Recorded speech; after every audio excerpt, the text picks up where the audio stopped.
예, 박정일 변호사입니다. 이 시간에는 우리 민법, 또 민사 계약 있잖아요. 통상적인 계약에 대해서 살펴보도록 할 건데요.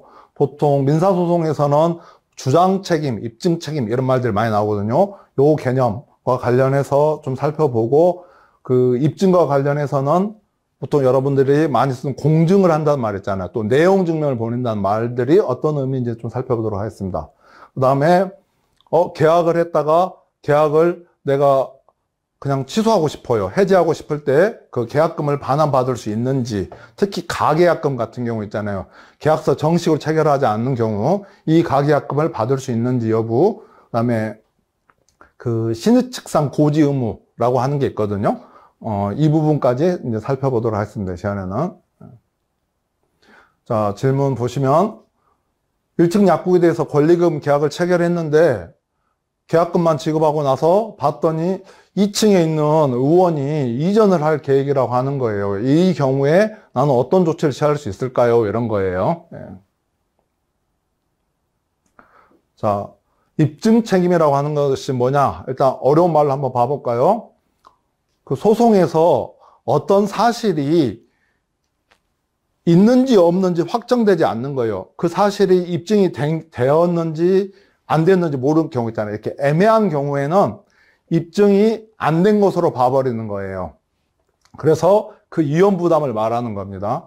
그 다음에 주장 책임은 변론주의에서 그 변론에서 당사자가 주장하지 않는 것은 법원이 판단하지 않거든요. 자, 그 예를 먼저 들어서 설명하면 훨씬 더 쉬울 것 같습니다.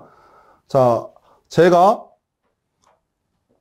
목욕탕에 가면서 엄청 비싼 시계를 차고 간 거예요. 그래서 목욕탕 들어가면서 시계를 맡겼어요. 시계를 맡겨서 이제 나올 때 목욕탕 주인한테 시계를 달라고 했어요. 그랬더니 목욕탕 주인이 뭘? 라고 하는 거예요. 이 경우 저는 시계를 맡겼으니 돌려달라고 하는 거잖아요. 그래서 입증 책임이 누구한테 있어요? 시계를 돌려달라고 하는 주장하는 자에게 있는 거예요. 그럼 저는 뭘 입증해야 돼요? 시계를 맡긴 사실을 입증해야 되는 거예요. 근데 시계를 맡겨놓고서 그게 CCTV가 없다든지 보관증을 안 받았다 치면 어떻게 돼요? 얘가 부인을 하는 거예요. 나 시계 받은 적 없는데? 라고 하는 거예요. 그러면 그 시계를 저는 그 입증을 못 하게 돼요. 그렇게 되면 시계를 맡긴 사실을 인정할 수 없으므로 시계를 돌려줄 필요가 없다라고 결론이 나오게 되는 거예요. 이게 입증 책임이에요. 자, 반대로 제가 시계를 맡겼어요. 이번에는 다시 갔어요. 시계를 맡기면서 이번에는 또 당할 수는 없잖아요. 그래서 보관증을 받았어요. 보관증을 그래서 제시를 했어요. 했더니 얘가 시계를 이제 이번에는 돌려줬어요. 자, 그러고 나서 제가 보관증을 목욕탕 주인한테 안 준 거예요. 저는 이번에는. 그랬어요. 나중에 가가지고 그 보관증을 가지고 와서 다시 돌려달라고 하는 거예요. 저는. 여기 보관증 있는데 너 시계 줘라 내 거라고 하는 거죠. 그 목욕탕 주인 시계 줬지 않느냐, 돌려줬지 않느냐 라고 하는 거죠. 이건 이제 항변이라고 하거든요. 내가 시계를 맡은 사실은 있지만 이미 돌려줬기 때문에 너에게 돌려줄 이유가 없다 이런 거죠. 이제 이렇게 주장을 하는데 이 경우에도 내가 항변을 하는 거잖아. 그럼 항변하는 사람이 입증 책임이 있는 거예요. 그러면은 그 시계를 반환했던 사실을 이 목욕탕 주인이 다시 또 입증을 해야 되는 거죠. 근데 이 보관증을 받았거나 내지는 시계를 돌려줬다는 확인서 같은 것을 받았어야 하는 거예요. 오히려 입증 책임이라고 하는 것은. 그래서 이 입증이라고 하는 것들은 입증 책임을 부담하는 측은 상당히 소송에서 불리한 처지에 있게 됩니다. 입증 책임은. 그래서 보통 원고 있잖아요. 청구하는 측이 입증 책임을 부담하도록 되어 있어요. 예. 되어 있고, 그 주장 책임과 관련해서 여러분 소멸시효 이런 말 들어본 적 있죠? 소멸시효.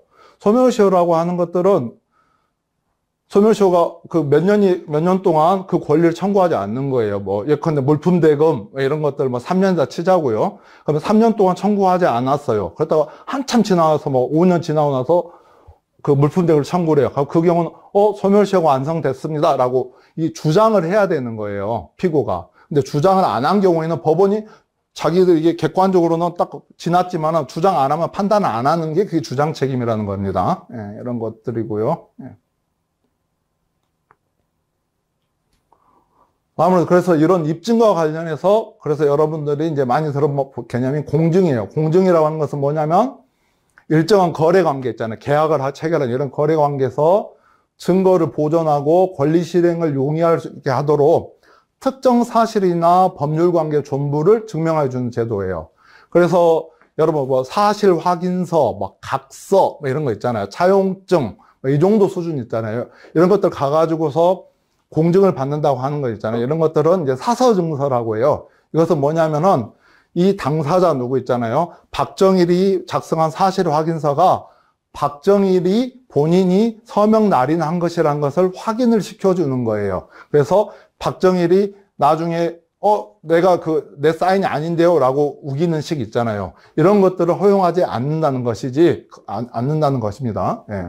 그래서 이 사서증서 공증을 받으면 위조, 변조, 항변을 할 수 없다라고 하는 정도로 강한 이 문서가 위조되지 않았다 이런 그 증명력이 있는 것이기 때문에 솔직히 모든 계약서 같은 것들을 공증을 받을 필요는 없습니다. 실제로 위조, 변조 안 됐다는 사실만 확인할 수 있으면 되니까요. 그에 반해서 이제 공정증서 같은 경우에는 이제 공증인이 당사자한테 너 이 돈 갚을 거예요? 라고 물어보는 거예요. 당사자의 의사를 확인해 가지고 작성을 하는 거예요. 그래서 공정증서 같은 경우에는 보통 내가 강제 집행을 당하더라도 아무런 이의를 제기하지 않겠습니다 라고 하는 내용 있잖아요. 이런 내용, 강제 집행을 수용한다는 문구가 들어있는 것들을 집어넣거든요. 그럼 이 경우에는 얘가 돈을 안 갚았어. 그러면은 굳이 또 재판을 하지 않더라도 이 공정증서만 가지고서 곧바로 강제 집행을 할 수 있는 강력한 힘을 가지게 됩니다.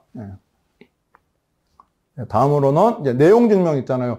맨날 내용 증명 보내야 이런 말씀 많이 듣잖아요. 내용 증명이라는 것은 어떤 내용을 언제 누가 누구에게 발송했는가를 우체국에서 공증을 해주는 거예요. 그래서 내용 증명 어떻게 되냐면 세 통을 작성해서 우체국, 발신인, 수신인이 다 같은 내용으로 한 부씩을 가지고 보관하고 있는 거예요. 그렇게 되다 치면은 이제 나중에 내가 이러저러한 우편을 보냈다거나 한 사실을 입증하기가 용이하겠죠. 그죠? 게다가 우체국 이제 소인도 찍혀 있으니까 날짜까지 확인할 수 있는 거예요. 그래서 이 내용 증명은 이제 강력한 효력이 있습니다. 이런 측면에서. 그렇지만은, 자, 내용 증명에서 내가 1,000만 원을 갚으세요 라고 한 내용 증명을 보냈다고 해서 1,000만 원을 상대방이 갚을 의무가 생기는 건 아니에요. 그래서 내가 1,000만 원을 갚으라고 요청한 사실만이 입증이 되는 것이지 1,000만 원을 갚으려고 하면 차용증이 있다든지 계좌 이체 내역이 있다든지 실제 돈을 빌려준 사실은 따로 입증을 해야 되는 겁니다. 그래서 내용 증명 같은 경우에는 그 진실성을 보장하는 효력은 인정되지 않습니다. 근데 이제 그 내용 증명이 가장 많이 써먹는 것은 뭐냐면 계약을 해제하겠다라고 하는 의사표시 내지는 이행을 촉구하는 것 있잖아요. 너 언제까지 안 하면은 나 뭐 하겠어 있잖아요. 우리 다른 거에서 많이 보셨다시피 계약 갱신의 의사표시 있잖아요. 내지는 권리금 회수 기회 보장을 요청한다든지 이런 내용들 있잖아요. 이것은 의사표시를 해야 되거든요. 그런 의사표시를 입증하는 데 있어서 내용 증명이 가장 유력한 수단이 되게 됩니다. 다음에 있는 것은 이제 시효 중단 효력이 있는데 이 부분들은 6개월 이내에 이제 소송을 제기하게 되면 시효가 중단되게 된다는 내용인데 이건 그냥 참고하시면 되겠습니다. 자, 보통 이제 우리 계약서 쓰면 다 이런 내용이 들어있거든요. 임차인이 임대인에게 중도금을 지급하기 이전까지 임대인은 계약금의 배액을 상환하고 임차인은 계약금을 포기하고 계약을 해지할 수 있다. 이런 조항이 들어있어요.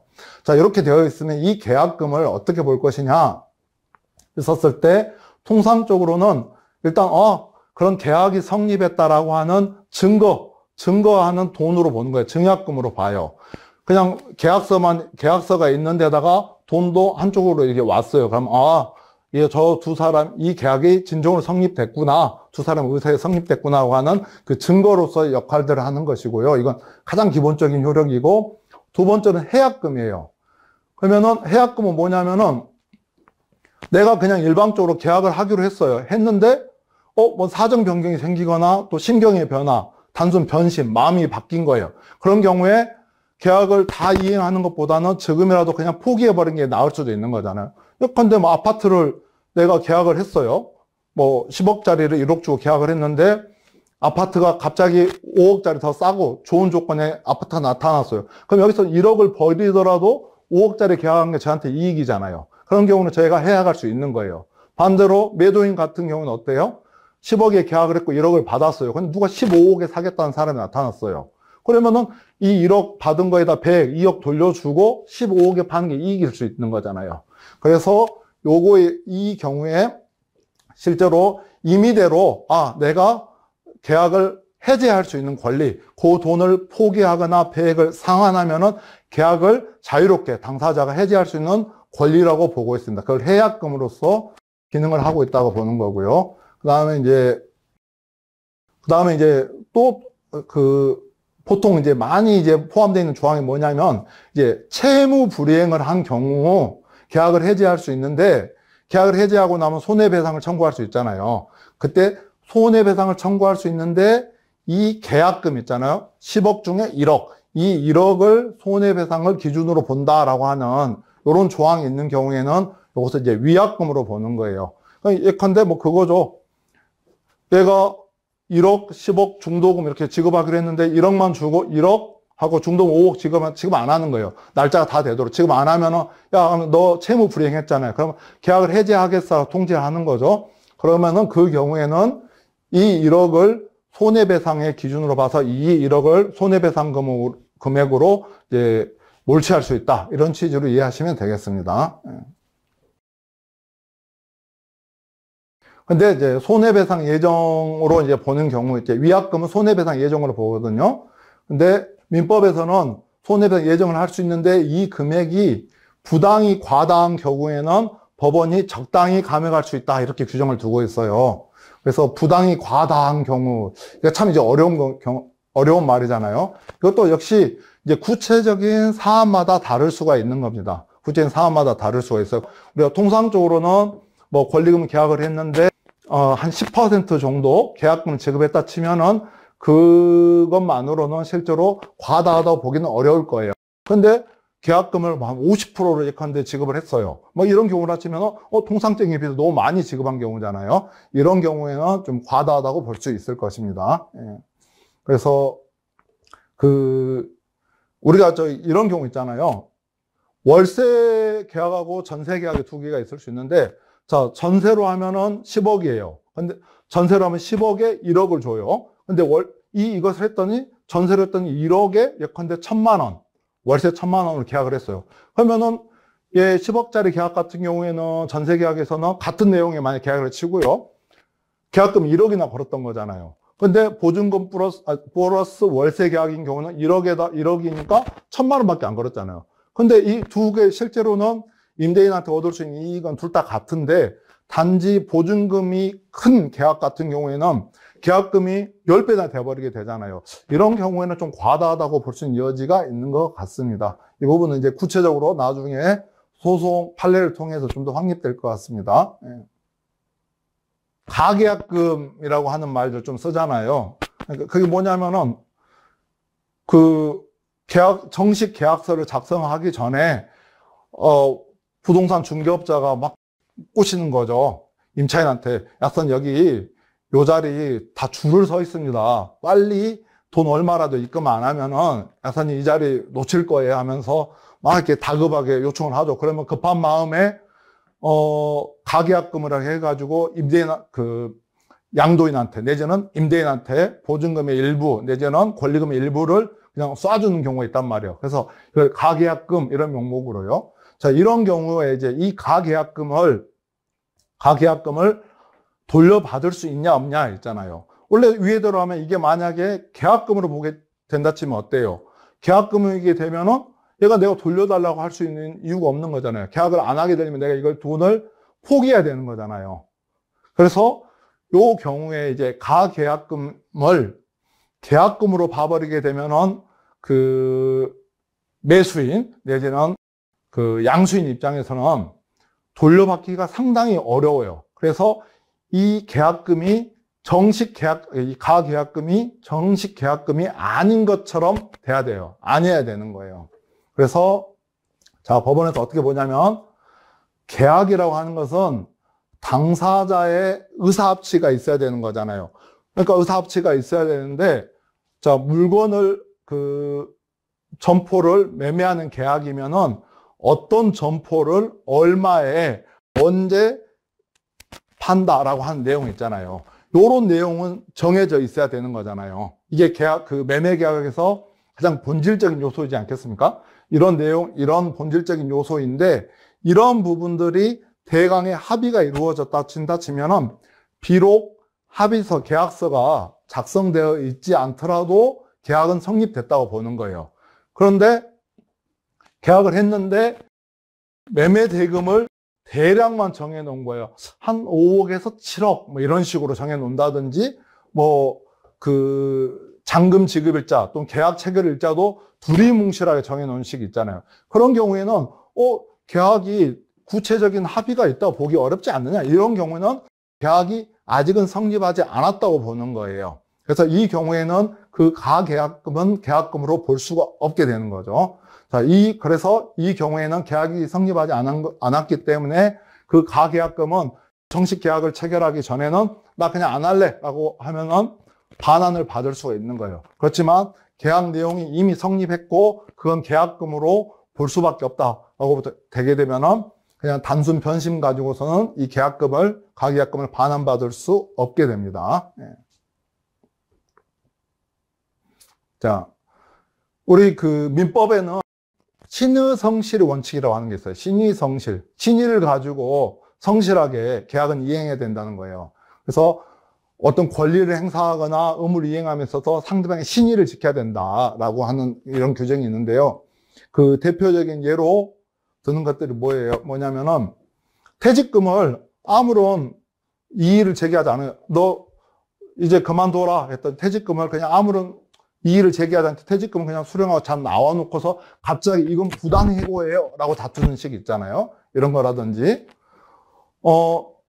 여기는 임대차 보증금 없어요 라고 확약서를 써놓고서 갑자기 명도소송을 했더니 나 보증금 안 받았는데요 라고 하는 식 있잖아요. 또 교섭 단계에 있잖아요. 나하고 중요한 무슨 계약을 체결할 것처럼 엄청 다 해놓은 거예요. 그래서 나는 그것을 믿는 거예요. 아직 계약은 체결은 안 했지만 체결할 것 같은 신뢰를 다 보여줘가지고 난 그 계약을 이행하기 준비를 다 해놓은 거예요. 미리 다 해놨는데 이제 뜬금없이 갑자기 못하겠어요 해버리는 경우 있잖아요. 이런 경우도 이제 신의 측에 반한다고 보는 경우들이 생깁니다. 그래서 이제 우리 약국으로 적용했었을 때 많이 문제되는 경우가 이게 있어요. 자, 통 건물 하나가 한 명의 소유주예요. 근데 1층에 점포 하나에 내가 약국 임대차 계약을 체결했어요. 그런데 이 임대인이 내가 약국을 잘 하고 있는데 다른 점포에도 또 약국으로 임대를 내주려고 하는 거예요. 자, 이 특별한 약정은 없었고, 다른 점포는 약국으로 임대하지 않는다. 이런 특약을 했었다 치면은 아무 문제 안 되겠죠.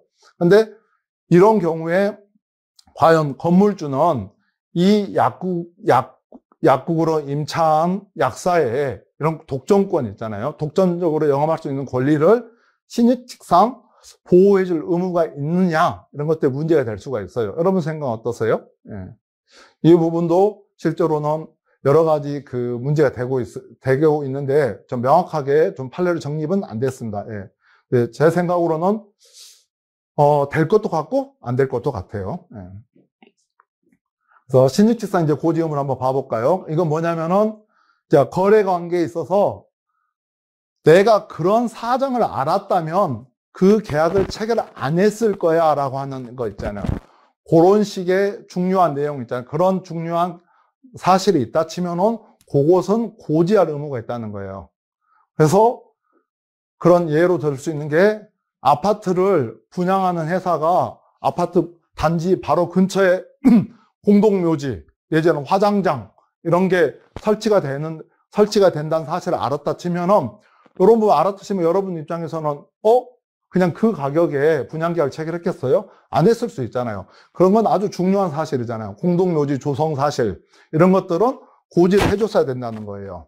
그 다음에 어떤 그 뭐 증권 있잖아요. 증권을 판매하는데 엄청 이 상품 자체가 위험해요. 고위험 상품인데도 이걸 투자하면은 이익도 높을 수 있지만 원금도 다 까먹고 손실을 많이 볼 수 있는 경우들이 있을 수 있잖아요.